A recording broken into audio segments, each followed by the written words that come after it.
মৌসুম যত ঘনিয়ে আসছে আগ্রাসী রূপ নিচ্ছে ডেঙ্গু। বছরের শুরুতে স্বাভাবিকভাবেই সংক্রমণ কম ছিল। এপ্রিল-মে থেকে বাড়তে থাকে সংক্রমণ। মে মাসের প্রথম 15 দিনেই মারা গেছেন 8 জন। এছাড়া চলতি বছর ডেঙ্গু আক্রান্ত হয়ে ইতিমধ্যেই 32 জনের মৃত্যুর খবর জানিয়েছে স্বাস্থ্য অধিদপ্তর। গত কয়েকদিনে হাসপাতালে ভর্তি হওয়া ডেঙ্গু রোগীদের মধ্যে বেশিরভাগই ছিল শিশু। আবহাওয়া পরিবর্তনজনিত ঠান্ডা জ্বর আর ডায়রিয়ার সাথে অনেক অভিভাবকই গলিয়ে ফেলছেন ডেঙ্গুর লক্ষণকে। ফলে হাসপাতালে যেতে বা চিকিৎসা নিতে হচ্ছে বিলম্ব। পরশুদিন আমাকে হসপিটালে নিয়ে এসে ভর্তি করছে। তার আগে আমার বাসায় পেটে অনেক ব্যথা ছিল, এর জন্য এসে আমাকে ভর্তি করছে।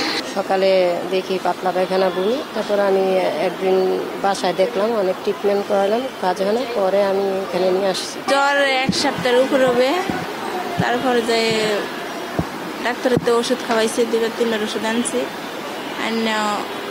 যে জ্বর সারে না, তারপরে যাই এখানে আনছি, এখানে আনা পরীক্ষা করছি, পরীক্ষা করে ধরা হয়েছে ডেঙ্গু।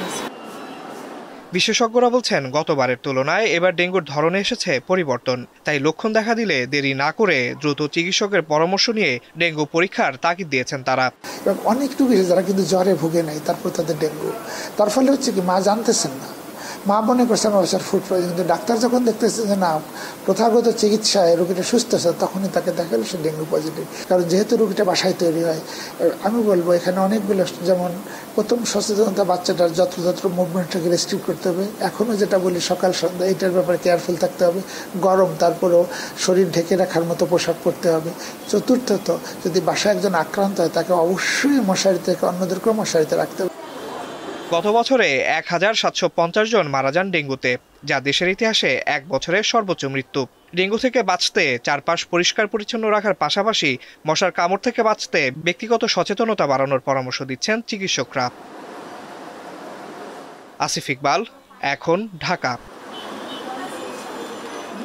ওয়ালটন ফ্রিজ কিনে অনেকের মতো আপনিও হয়ে যেতে পারেন মিলেনিয়াল। সেরা পণ্যের সেরা অফার।